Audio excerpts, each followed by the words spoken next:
Hello everyone, hope you are doing well. The movie kicks off with scenes of little girls engrossed in playing with their baby dolls. The narrator highlights that traditionally, girls have often been confined to playing the role of a mother when it comes to dolls. However, everything changes when Barbie dolls make their entrance and revolutionize these young girls' world. Upon meeting Barbie, these girls are depicted smashing their baby dolls, as they no longer want to be confined to the role of a mother. The narrator emphasizes that Barbie has shown young girls that they can be whoever they want and pursue whatever they desire in the real world. With this, the Barbies in the fictional world of Barbieland believe they've addressed all the issues of feminism and equality in the real world. In the following scene, we're transported to Barbieland, a world inhabited by numerous Barbies and Kens, with Alan also making an appearance. We're introduced to Barbie, who embodies the stereotypical image of a Barbie doll. Each day, after waking up looking fresh and beautiful, she meticulously follows a simple yet seemingly flawless morning routine. She greets the other Barbies, takes a bath, complete with the iconic shot of her feet, and dons her perfect pink dress. Even her breakfast routine is executed with impeccable precision. As we delve deeper into Barbie's day, we get a glimpse of what life in Barbieland truly entails. Barbieland is a place where Barbies occupy all the significant roles in society, including President Barbie, Physicist Barbie, Dr. Barbie, Nobel Prize-winning writer Barbie, diplomat Barbie, journalist Barbie, astronaut Barbie, and a multitude of other prestigious professions. As for the discontinued models like Midge, who's portrayed as a pregnant doll, they seem to exist in Barbieland without much significant activity. The Kens, on the other hand, don't have their own homes and essentially revolve around their relationships with their respective Barbies. Among the Kens, there's Beach Ken, who constantly seeks stereotypical Barbie's attention. On a day when Barbie heads to the beach, Ken attempts to impress her by trying to surf the waves, but his efforts result in a comical failure as he tumbles into the sand. He gets taunted by another Ken, and they even threaten each other, as they are known rivals vying for Barbie's affection.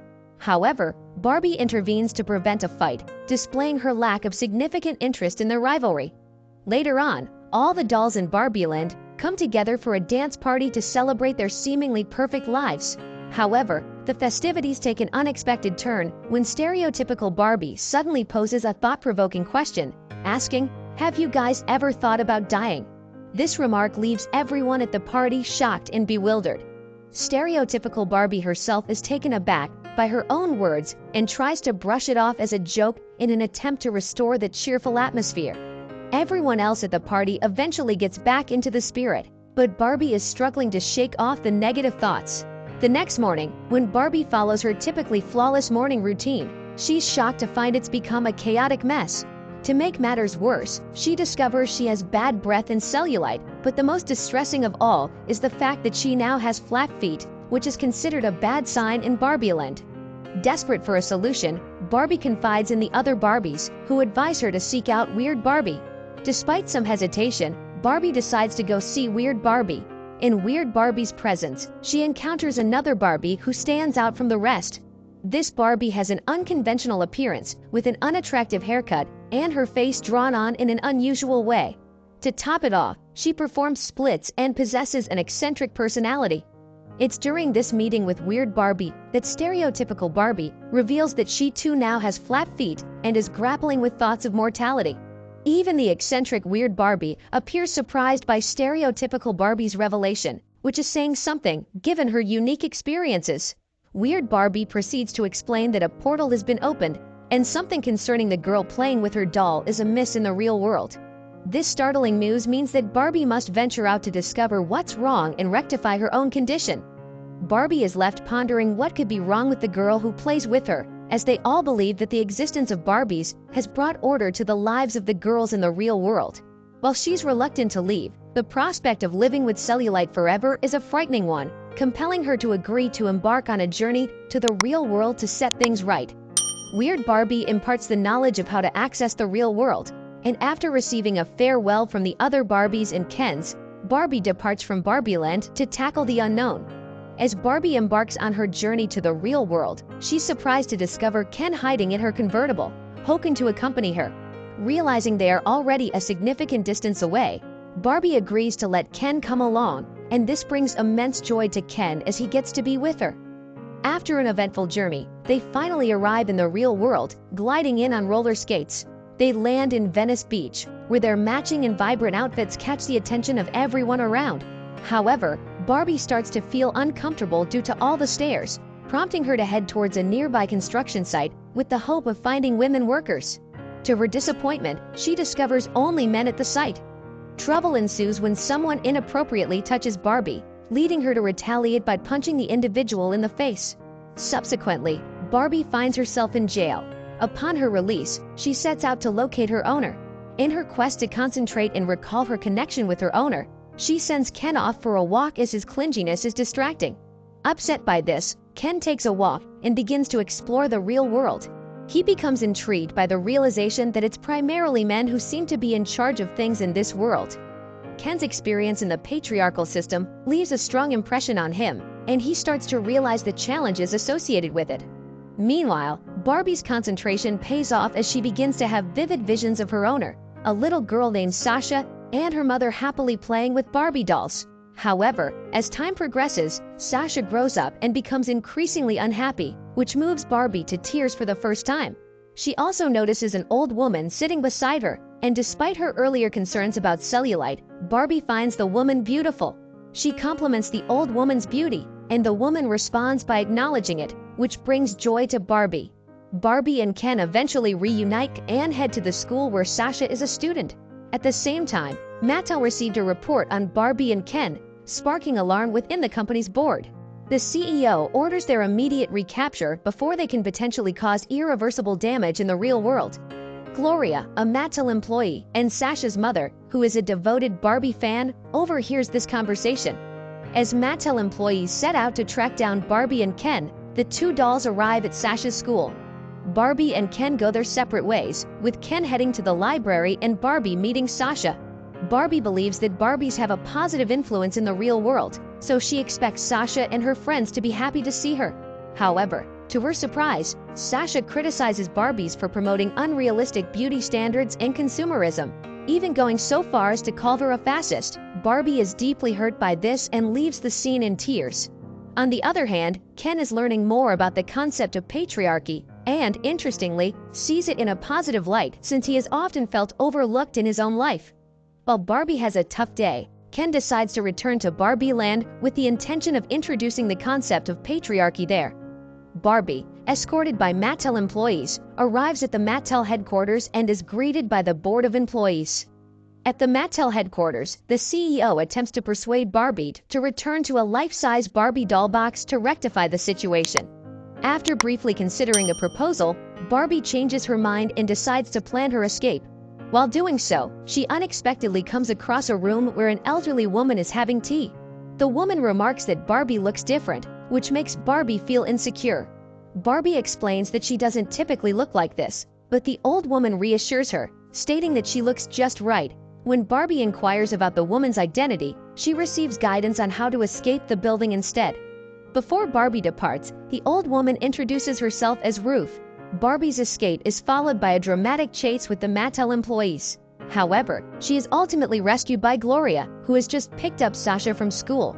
The pursuit continues, and during this intense situation, Barbie discovers that Gloria is the one responsible for her ongoing existential crisis and the peculiar changes happening in her body. It turns out that when Sasha began spending less time with Gloria, who was experiencing her own existential crisis, turned to playing with Sasha's old Barbie toys. This decision ultimately led to a series of unexpected events. After successfully evading the Mattel employees, Barbie takes Gloria and Sasha back to Barbieland, eager for them to witness the seemingly perfect life there. Little does she know that during her absence, Ken has introduced patriarchy into Barbieland and renamed the place Kenland. Upon her return to Barbieland, Barbie is utterly horrified by the extent of the changes that have taken place in her absence. Ken, who had gained an understanding of the patriarchal system, has altered the behavior of the other Kens, making them act obnoxiously and fully embracing a bro culture. What shocks Barbie the most is that the other Barbies have relinquished their former professions and identities, transforming into subservient girlfriends and servants to the Kens. To her dismay, Barbie discovers that her beloved Barbie dream house has been taken over by Ken, who has rebranded it as the Mojo Dojo Casa House. the vibrant and independent world she once knew has been turned into something unrecognizable, with Barbies now in a subordinate role to the Kens. In this transformed Barbieland, the Barbies, Kens, and Alan remain oblivious to the fact that a similar shift has occurred in the real world, where Ken merchandise is starting to gain popularity. When Barbie attempts to implore Ken to make amends and restore the balance, Ken adamantly refuses. He now feels more valued and visible than ever before. To Barbie's shock, Ken reveals that they intend to amend the Constitution. In just 48 hours, the Kens will vote on a constitutional change that would strip the Barbies of their power and cement Ken's superiority in Barbieland. Ken then goes further by discarding Barbie's clothing and boldly declaring his intent to transform everything in Barbieland right before her eyes, asserting that she can do nothing to stop it. Overwhelmed and distraught, Barbie breaks down in tears and begins to blame Gloria for her desire to return to the perfection she once embodied. Gloria tries to offer words of wisdom and support, but Barbie falls into a state of deep depression and simply lies down on the floor, a moment that many of us can relate to when feeling overwhelmed and defeated. Despite Gloria's attempts to offer comfort and support, Barbie pushes her away and urges her to return to the real world. As Barbie continues to grapple with her deepening existential crisis, Gloria reluctantly leaves Barbieland with Sasha to go back to the real world.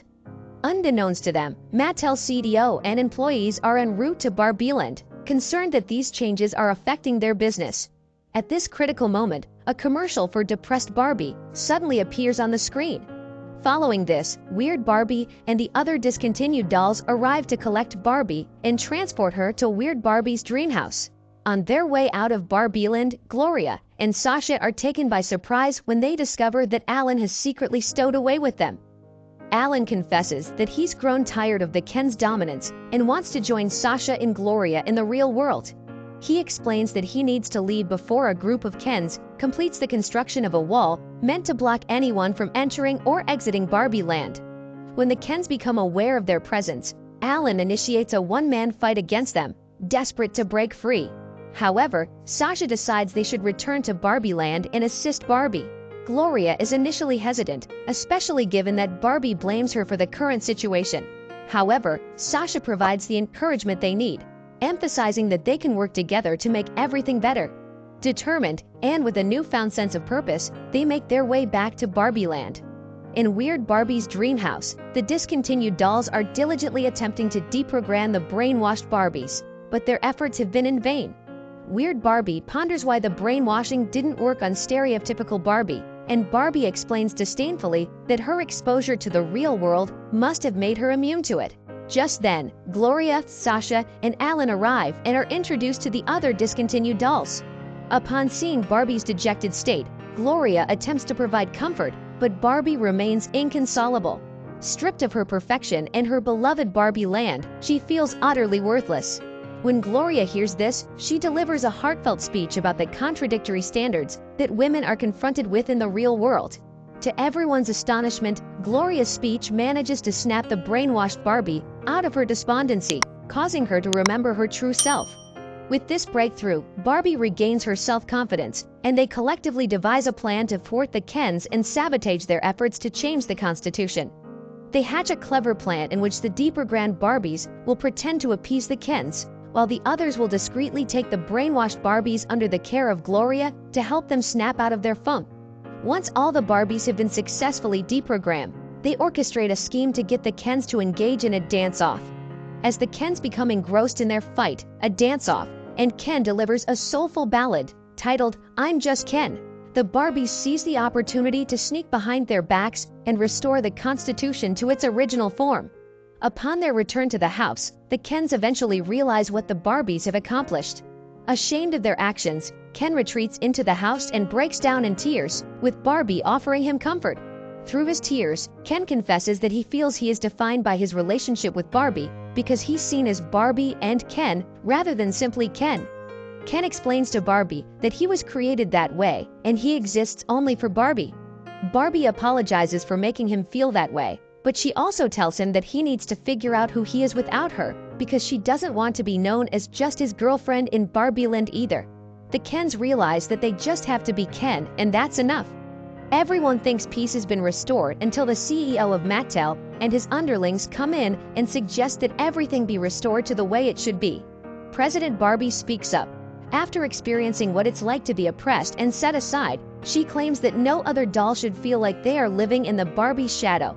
She even apologizes to Weird Barbie for making her an outcast in Barbieland. Lastly, Gloria proposes her idea, an ordinary Barbie who just wants to go on about her day feeling good about herself. Mattel's CEO rejects it at first, but when his subordinate tells him it will bring in money, he eventually agrees. He then announces that they will be now closing the portal between Barbieland and the real world. Sasha then asks what ending will Barbie get, and Mattel's CEO says she is in love with Ken. Everyone expresses their disagreement, especially Sasha, who says it's not a proper ending. Frustrated, Mattel's CEO asks Barbie what she wants, but even Barbie herself doesn't know where she belongs anymore, and she thinks she has no ending. Suddenly, Ruth emerges, revealing herself as the co-founder of Mattel and the creator of the Barbie doll. Barbie confides in Ruth, expressing that she no longer feels like Barbie. In response, Ruth invites her to take her hand and go for a walk. The denizens of Barbieland bid farewell to the pair. As they walk alone, Barbie shares her desire to be a part of those who create meaning. She asks Ruth if she can become a human, to which Ruth responds that she doesn't need her permission and encourages Barbie to choose her own destiny. Barbie and Ruth hold hands, and Barbie closes her eyes, experiencing visions that reveal what it truly means to grow from a girl into a woman. The movie concludes with Barbie reuniting with Gloria and Sasha in the real world, now going by the name Barbara Handler. The two drop her off at a building where she tries to make an appointment to see a gynecologist. Don't forget to subscribe, turn on notifications, and leave a like if you'd like to see more videos like this. Thanks for watching.